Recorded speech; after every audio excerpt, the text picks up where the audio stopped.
está dando un choque entre congresistas en la Cámara de Representantes que no están tan de acuerdo con la forma en que está actuando la lideresa Nancy Pelosi. Y bueno, son cuatro congresistas de reciente aparición, de primer término, que han llegado al Congreso de los Estados Unidos y que el pasado fin de semana estuvieron tratando de ingresar a centros de detención. Y estamos hablando de Alexandria Ocasio-Cortez. Amigos, ella nació en Nueva York. Sí, su familia viene de Puerto Rico, como la familia del presidente Trump viene de Europa. Estamos hablando de Ayanna Pressley. Estamos hablando de Rashida Tlaib, quien es natural de Detroit y de padres palestinos.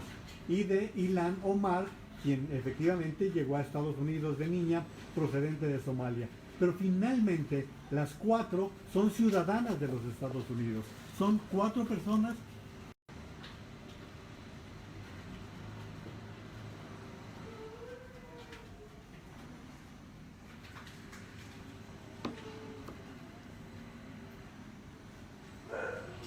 La Constitución, Gabriela, no establece límites de esta naturaleza, como las que quiere establecer el presidente Trump, para quienes hemos obtenido la ciudadanía de los Estados Unidos. Tenemos plenos derechos para poder ejercer la política o cargos públicos como fueron ellas electas, como llegaron al Congreso de los Estados Unidos.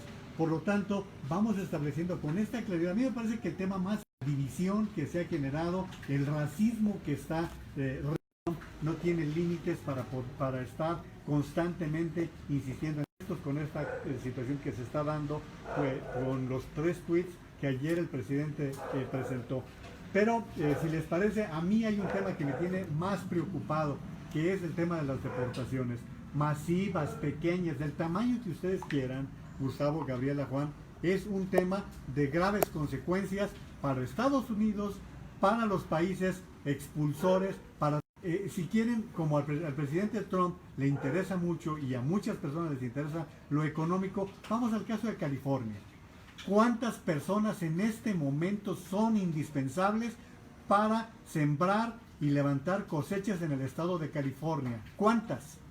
¿Cuánto significa en la economía de los Estados Unidos el trabajo de todos estos indocumentados que efectivamente entraron de manera irregular a los Estados Unidos, que cometieron una falta administrativa, que no son criminales y que están aportando su trabajo en los campos de los Estados Unidos? Y que si no se tiene esa mano de obra, el trastorno lo van a sufrir los campesinos que tienen en este momento dependencia de estos trabajadores. Veía yo en Univisión en el curso que está teniendo ya la Florida por la falta de mano de obra. Se oía en aquel tiempo, pero ellos están haciendo el trabajo que los estadounidenses no quieren hacer. Los trabajos que se están criticando y que el presidente Trump ofreció tanto hacer son los de fábricas, los de empresas en donde los estadounidenses tenían ingresos muy diferentes a los que se les pagan a los que están en la construcción, a los que están en los campos de todo el económico para Estados Unidos.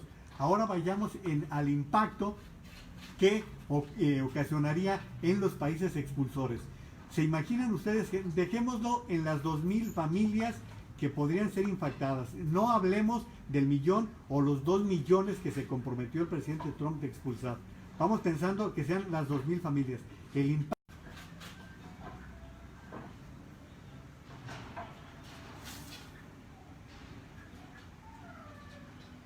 Sí, y esto está realmente cada vez más grave, Gabriela, porque lo podemos ver en esta actitud en esta acción que ya comentaba con respecto a Washington State, que es de los últimos años en que se ha puesto de moda el enfrentarse. Los restaurantes en donde se le grita a la gente que se larguen para sus países porque hablan en un idioma que no es el inglés. Es decir, en un país en donde la migración es fundamental.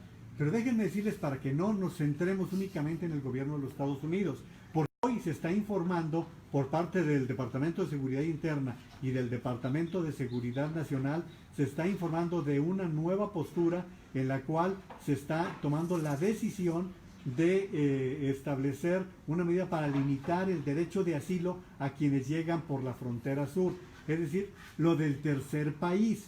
Sí, ¿qué significa esto para usted que me está escuchando? Significa que un migrante que quiere ir de un país a otro, el asilo lo solicite en el primer país. Por ejemplo, un salvadoreño que llega a Guatemala solicita el asilo a Guatemala.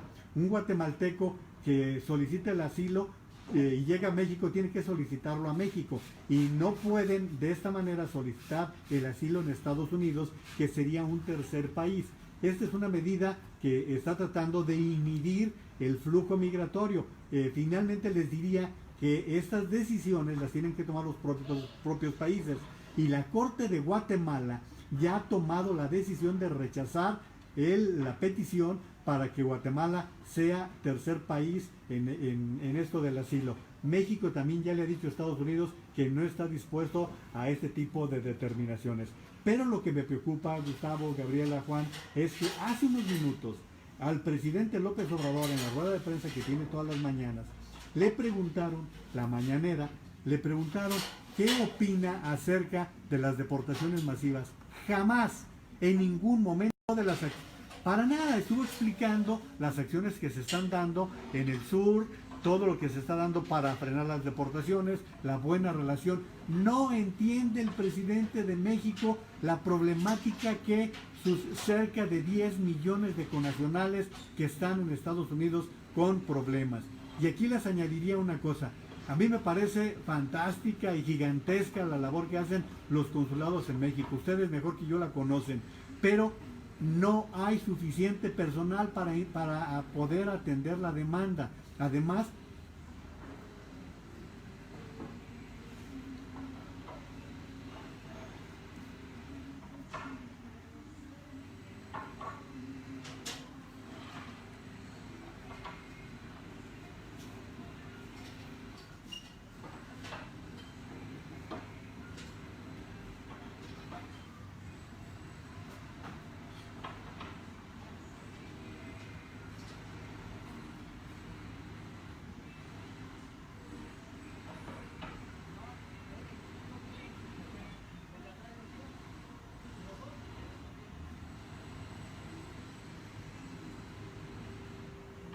bueno, Gabriel, es que allí es donde está el problema. Los gobiernos estatales de los estados expulsores no están haciendo nada por ofrecer alternativas para cuantos paisanos que pueden hacer mil cosas en las cuales hoy están calificados: jardineros, albañiles, meseros.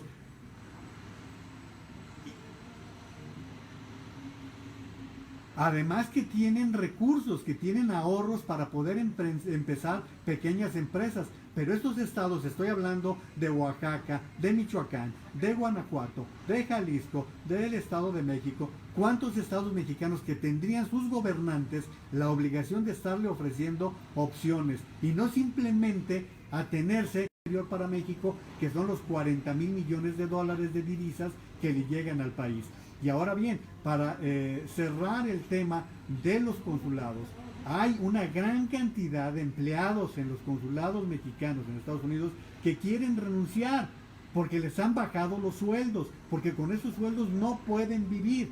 Pero no solamente este problema, también a la semana pasada se presentó el Consejo Diplomático de Promoción de México y se han retirado los recursos para la promoción de México, como lo hacía el Consejo de Promoción Turística, y ahora esta promoción la tienen que hacer los consulados. Es decir, los cónsules, porque ustedes los han tenido al aire, los escucho decir que están dando información, que están dando elementos de defensa. Sí, pero eso ya lo saben los paisanos, ¿eh? El paisano ya sabe que no debe abrirle a los elementos de ICE, ya sabe que tiene que pedir una orden de un juez. Todo eso ya lo saben y lo están haciendo las organizaciones civiles, pero no nos engañemos. Esa es una decisión del gobierno de Estados Unidos y es una decisión soberana que el gobierno de México no cerraría.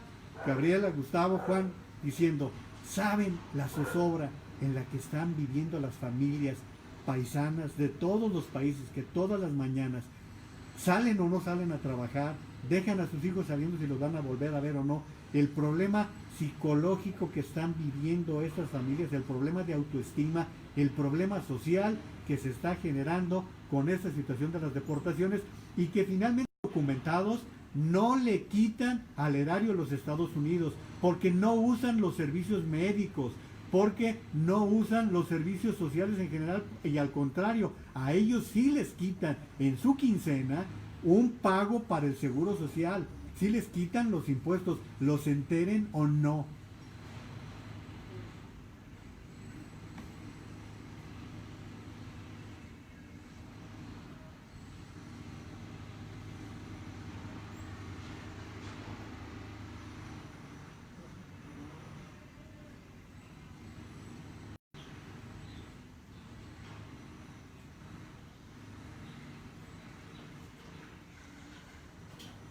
Bueno, lo que estamos viendo, Gabriela, Gustavo, desde hace tiempo en México son más los que regresan que los que migran. Eso se ha dado en los últimos años. En el caso de México,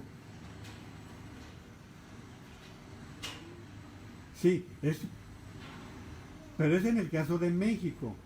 No así en el caso de Honduras, que es el que tiene una situación de violencia mucho más grande, es el país finalmente más violento del continente, no el caso de El Salvador, de Guatemala, no es ese caso, es gente que está saliendo. En el caso puntual de México, por lo que preguntabas, Gabriela, ¿qué pueden hacer? Hay programas, no de ahora, los últimos gobiernos, Cedillo, han tenido programas de apoyo, de estímulo, con los cuales se les dan ciertos apoyos para crear nuevas empresas, pero no son suficientes o no son lo suficientemente atractivos para que se regresen. Lo que tendrían que hacer los gobiernos estatales es precisamente programas atractivos para que la gente pueda tener un mejor futuro, que pueda tener un sostenimiento. Si bien es cierto que no van a ganar lo mismo, sí por lo menos le van a dar la atención suficiente a su familia para que puedan vivir dignamente. Eso es en lo que hay que trabajar para poder atraer a toda esta... al final, Estados Unidos pierde más, porque Estados Unidos ha calificado a todas estas personas, la ha preparado.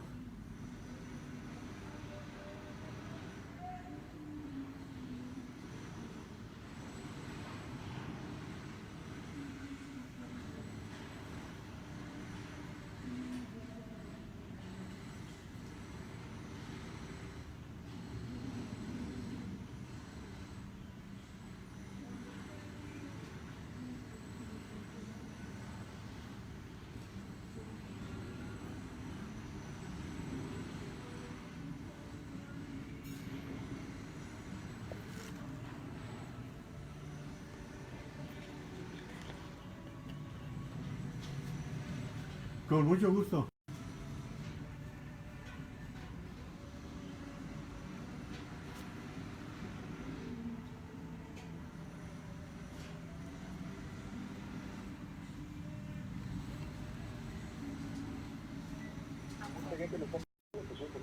Posible reelección, no es un chisme, no es una posibilidad.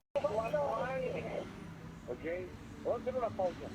Gracias Juan María que sigue quedando con nosotros. Por cierto, entra en la página de Facebook de Juan María Naveja. Ahorita está transmitiendo, lo va usted a ver ahí, hablando por teléfono del patio de su casa. El teléfono nuestro. 844-416. Ok, tú vas a mensaje de Jesús.